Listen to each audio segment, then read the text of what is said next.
औज़ुबिल्लाहि मिनश्शैतानिर्रजीम बिस्मिल्लाहिर्रहमानिर्रहीम। मुअज़्ज़ज़ सामीन अस्सलाम वालेकुम। बार्बर शॉप्स खोलने की इजाज़त दी जाए, शदीद गर्मी से दुकान में मौजूद सामान को भी नुकसान पहुंच रहा है। तफसील में जाने से पहले चैनल को सब्सक्राइब कर लें ताकि सऊदी अरब के मुतल्लिक़ आने वाली हर एक मालूमाती वीडियो आपको वक्त पर मिल सके। सऊदी अरब के मशरक़ी रीजन में बार्बर शॉप्स के मुतअद्दिद मालकान ने मुतालबा किया है कि 15 मार्च से इनका सारा काम बंद पड़ा हुआ है। वो ज़बरदस्त माली मसाइल से दो चार हैं। हिफ़्ज़ान सेहत के ज़वाबित की पाबंदी के साथ बार्बर शॉप्स खोलने की इजाज़त दी जाए।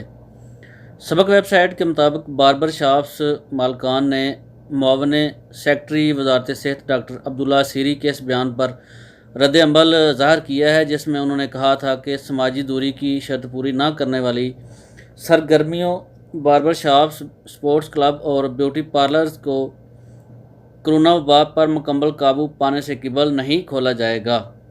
बार्बर शॉप्स के मालकान का कहना है कि कोरोना वायरस से मुतासरा अदारों को सब स्टडी दी जा रही है, हमें इसमें शामिल क्यों नहीं किया गया, जबकि हमें दुकानों के किराए, बिजली के बिल और मुलाजमीन की तनख्वाहें देना पड़ रही हैं। शदीद गर्मी की वजह से बार्बर शॉप्स में मौजूद आलात को नुकसान पहुंचने का अंदेशा है। बार्बर शॉप के एक मालिक तलाल ने अपना मौक़िफ़ बयान करते हुए कहा कि डेंटल क्लिनिक की तरह हमें भी एहतियाती तदाबीर के साथ अपना काम शुरू करने की इजाज़त दी जाए। बार्बर शॉप्स खोलने के लिए जो पाबंदियाँ लगाई जाएंगी, हम इन पाबंदियों का एहतराम करेंगे और इन पर अमल करेंगे।